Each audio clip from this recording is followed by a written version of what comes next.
제가 몇 년 전에 대관령을 다녀왔습니다.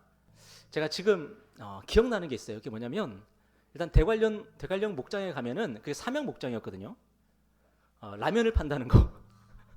거기 가면은 라면을 싸게 살 수 있다. 한 가지가 기억이 나고, 또 한 가지가 뭐냐면 양을 보러 갔는데 그 우리에 염소가 드문드문 있는 거예요. 염소가. 그러니까 양과 염소가 함께 거기서 풀을 뜯고 있더라고요. 제가 그 장면이 이제 기억이 납니다. 그런데 이스라엘에서도 이제 그렇다고 해요. 이스라엘도 목자들이 양을 키울 때에 그냥 양만 모아서 키우는 것이 아니라 그 안에 이렇게 염소가 있대요. 그래서 양과 염소가 함께 이제 풀을 뜯고 있다는 것입니다. 자, 그런데 밤이 되면 이제 잘 때가 되면 어떻게 하냐? 양과 염소를 이제 분리시키는 거죠. 양과 염소를 분리시켜서 양은 양 우리에 들어가게 하고 염소는 염소 우리에 들어가게 하는 것입니다. 왜냐하면 여러분 딱 이렇게 비주얼을 봐도 이렇게 보이지 않습니까? 염소는 좀 추울 것 같지 않아요? 염소는 이렇게 옷을 좀 얇게 입고 있잖아요. 그러니까 잘 때 조금 더 따뜻한 곳이 필요하고, 염소는 옷이 두껍잖아요. 그러니까 조금 시원한 것이 필요한 거예요. 저도 밤에 아이들과 이제 잠을 자게 되는데 특별히 유겸이 같은 경우 맨날 덥대요. 맨날 갑갑하대요. 그래서 이불을 제대로 안 덮으려고 해요. 그러니까 저는 덜덜 떨면서 이불을 꼭 덮고 목까지 꼭 덮고 자요. 그런데 아이들은 이상하게 막 덥나 봐요. 그래서 이불을 걷어차고 잡니다. 그러니까 함께 잘 수 있겠어요? 함께 자기가 어려운 거예요. 그러니까 너는 너대로 자라, 나는 나대로 잘게, 이러면서 잘 수밖에 없는 상황이죠. 양과 염소가 그렇다는 거예요. 양과 염소가 입은 옷이 다르다 보니까, 두께가 다르다 보니까 밤이 되면은 목자들이 분리시켜서 이제 잠을 재운다는 겁니다. 여러분, 오늘 성경은 우리 주님이 다시 오시는 그날에 바로 이런 일이 일어난다라고 말씀하시는 거예요. 여러분, 지금은요 모두가 다 같이 삽니다. 모두가 다 같이 예배를 드립니다. 모두 다 같이 신앙생활 합니다. 그런데 우리 주님이 다시 오시는 날에, 여러분 우리 주님 다시 오십니까? 우리 주님 다시 오시죠, 그죠? 우리 주님 다시 오십니다. 그런데 다시 오시는 날에 우리 주님이 어떤 이들은 양이라고 부르고 어떤 이들은 염소라고 부르면서 따로따로 부르신다는 거예요. 그래서 양은 양 우리에 넣고 염소는 염소 우리에 넣게 된다는 것입니다. 그리고 성경에 보니까 주님의 오른편에는 누가 있냐면은 복과 상을 받을 자들이 있고, 주님의 왼편에는 저주와 심판을 받을 자들이 있게 된다는 거예요. 여러분, 저는 우리 참교회 성도들이 다 왼편이 아니라 오른편에 있었으면 좋겠습니다. 우리가 다 하나님의 복을 받고 상을 받는 자들이 되었으면 좋겠습니다. 여러분, 우리 주님이 다시 오시는 그날을 준비하며, 또 그날을 예비하며, 또 그날을 기다리며 우리가 하루하루 살아갈 때에 저와 여러분은 주님의 오른편에 서게 될 줄 믿습니다. 그리고 하나님의 복과 주시는 상을 받아 누릴 줄 믿습니다. 여러분, 그렇다면 그 비결이 뭘까? 우리가 주님 오시는 날에 오른편 왼편으로 나뉘어지는 그날에 우리가 다 주님의 오른편에 서고, 그리고 주님께서 우리에게 약속하신 것을 누리며 살아가는 비결이 뭘까? 여러분, 그 비결이 뭔지 오늘 본문에 잘 증거하고 있는데, 여러분 오늘 본문에 보니까 누가 하나님의 나라를 상속받게 됩니까? 바로 지극히 작은 자를 선대하는 사람이 하나님의 나라를 상속받게 된다는 것입니다. 여러분, 왜 그렇습니까? 지극히 작은 자를 선대하고 지극히 작은 자를 위하고 지극히 작은 자에게 잘한 사람이 누구에게 잘한 거예요? 바로 우리 주님께 잘한 것이 되기 때문에 그렇습니다. 여러분, 저와 여러분은 어떻게 살아갈 때가 많습니까? 지극히 작은 자 하나를 주님 대하듯 하는 게 아니라, 지극히 작은 자는 항상 어때요? 가장 뒷전이죠. 지극히 작은 자는 가장 나중입니다. 그리고 오히려 힘있고 지위가 높고 나에게 지금 영향력을 행사할 수 있는 사람, 그런 사람에게 우리가 꼭 잘합니다. 명절이 되면은 꼭 선물을 준비할 때 누구 선물을 먼저 준비하게 됩니까? 나보다 높으신 분들, 나에게 영향력을 행사할 수 있는 분들. 우리는 힘있고 영향력 있는 사람들을 가장 우선순위에 놓고 우리는 살아가게 됩니다. 여러분, 그런데 이런 삶의 태도는요 굉장히 바보 같은 걸 하는 거예요. 왜냐하면 지금 우리가 볼 때는 나보다 힘있고 강하고 지위가 높은 사람에게 잘하면 나에게 이익이 될 것 같은데, 우리 주님은 오히려 반대로 말씀하시는 거예요. 지극히 작은 자에게 잘하는 것이 누구에게 하는 거라고요? 우리 주님께 하는 거라고요.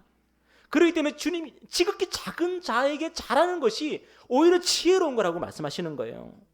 여러분, 우리 주님은요, 구약 성경이나 신약 성경이나 똑같이 뭐라고 말씀하시냐면은 지극히 작은 자와 나를 우리 하나님은 늘 동일시하고 계세요. 특별히 구약 성경에 자주 반복되어서 나오는 말이 뭐예요?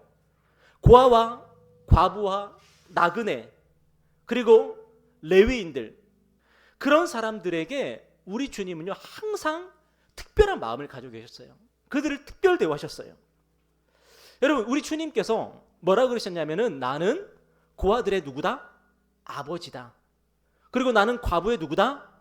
남편이다. 그렇게 말씀하셨어요.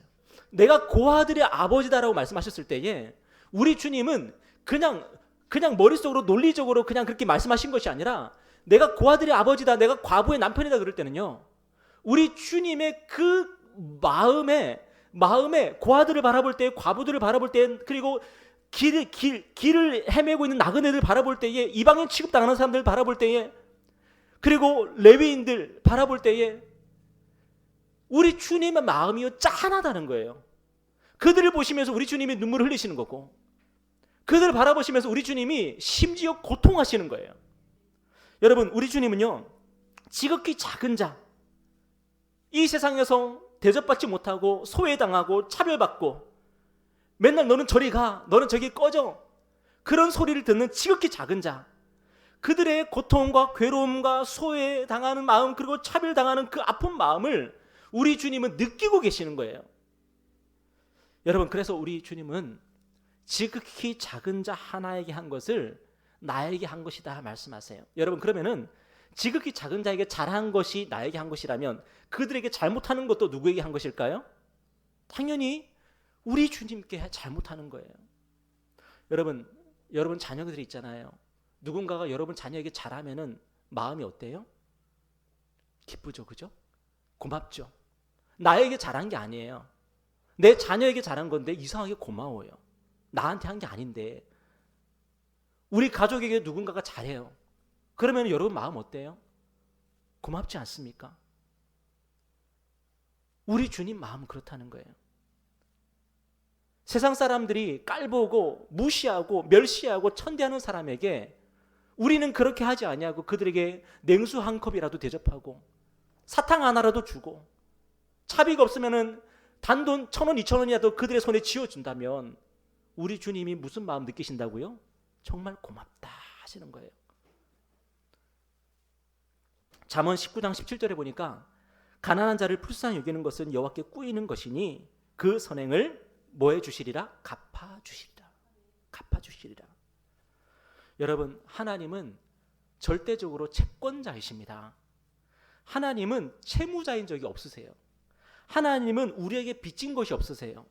하나님은 처음부터 우리에게 끝까지 베푸시지 우리에게 뭔가를 받으시거나 뭔가를 우리에게 빚지시거나 한 적이 없으신 분입니다.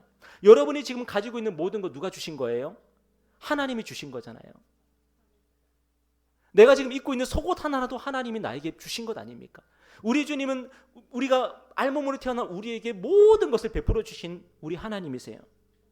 그런데 우리가 가난한 자를 불쌍히 여길 때에, 지극히 작은 자 하나를 불쌍히 여기고 그들에게 작은 거 하나라도 베풀 때에 우리 하나님께서 어떻게 되신다고요? 우리에게 빚진 마음을 가지게 되신대요. 빚진 마음을.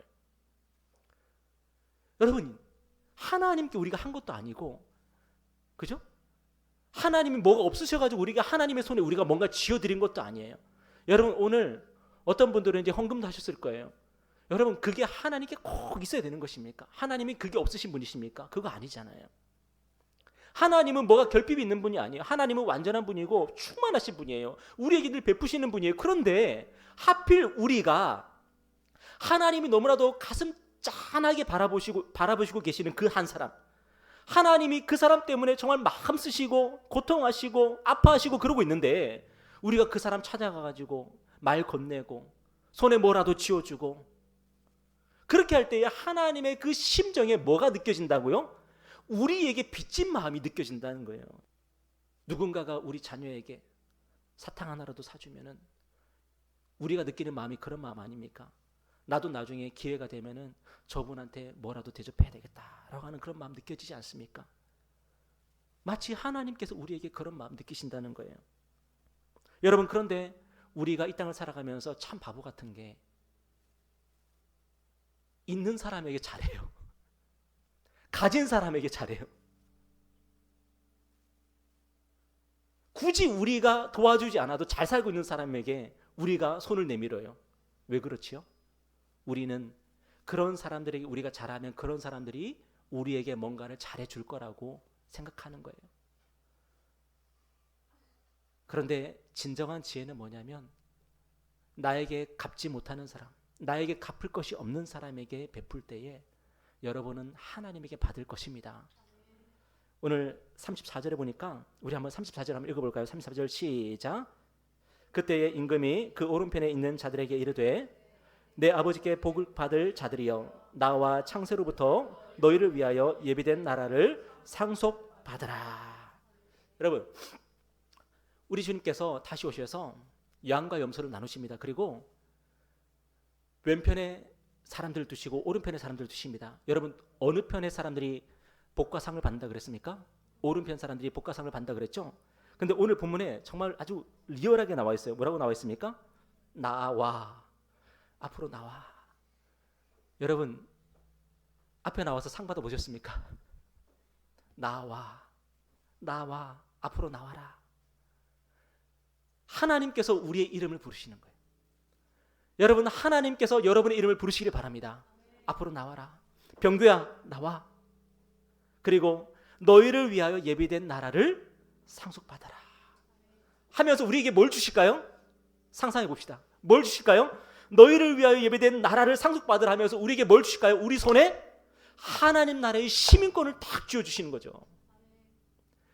영생을 우리의 손에 딱 쥐어주시는 거죠. 우리 하나님께서 우리에게 하나님의 나라를 주신다는 것입니다. 여러분, 그 예비된 나라, 그 약속된 나라를 실제로 그 날에 여러분 받으실 것입니다. 여러분, 우리 주님 다시 오실 때에 절대로 빈손으로 오지 않으실 것입니다.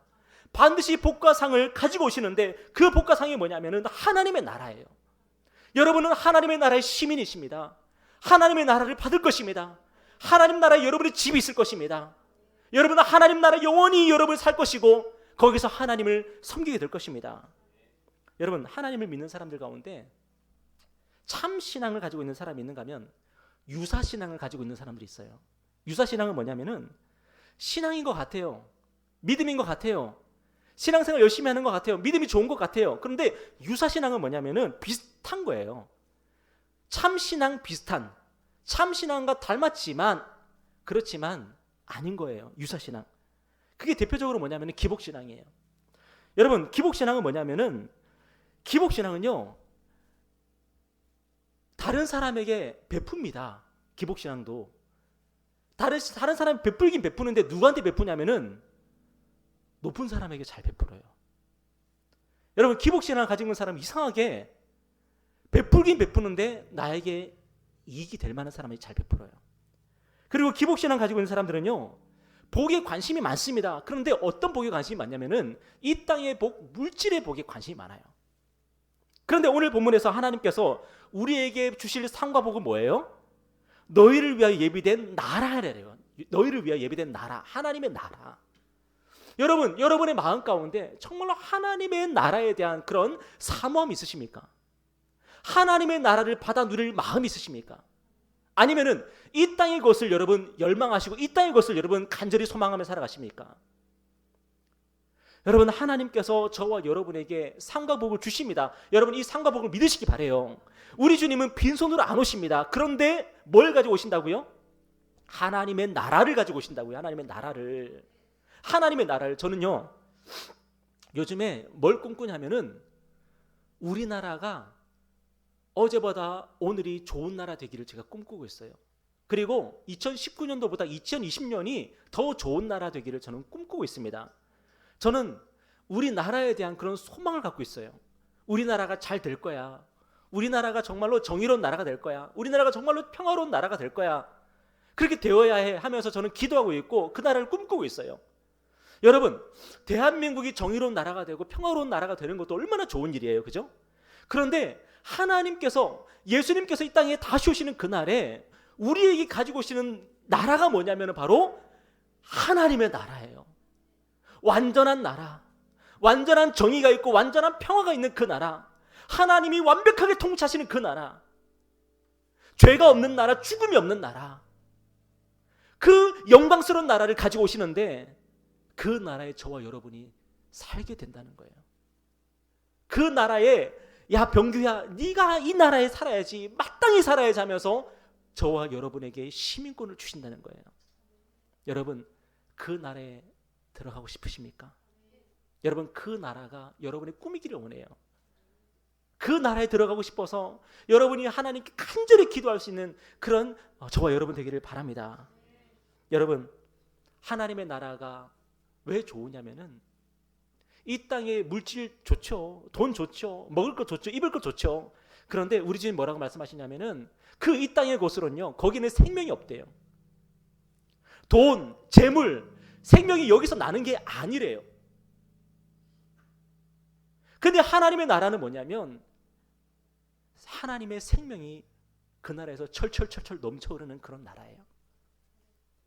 너무 기쁜 나라, 너무 행복한 나라, 너무 만족스러운 나라, 내 안에 평화가 넘쳐 흐르는 나라, 하나님의 성령이 내 안에 충만한 그런 나라, 그런 나라가 바로 하나님의 나라래요. 여러분, 그 나라가 여러분의 나라 되기를 바랍니다.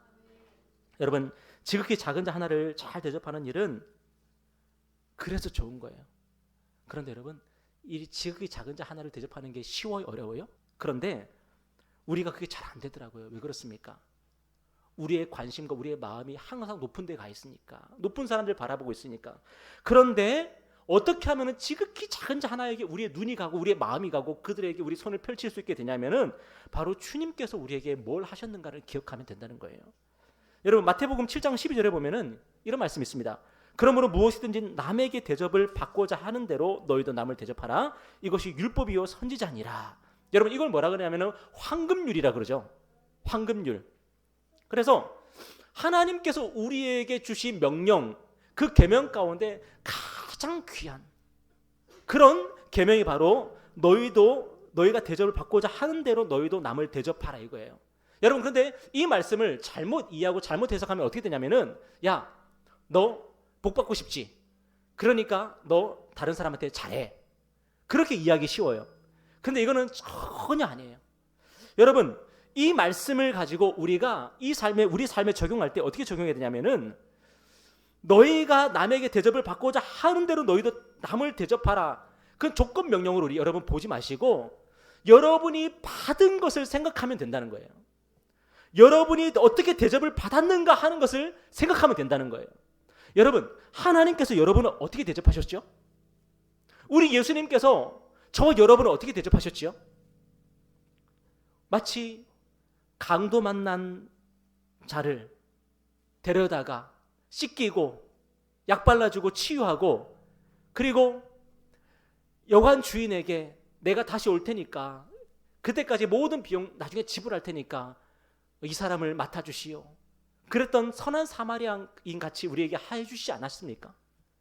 여러분, 우리가 죄로 말미암아 우리가 비참한 신세로 우리가 살아가고 우리가 죽음 앞에서 우리는 무력하게 그냥 죽음에 우리가 삼키움 받는 그런 인생을 살아가는 우리에게 우리 주님이 찾아오셔서 어떻게 하셨습니까?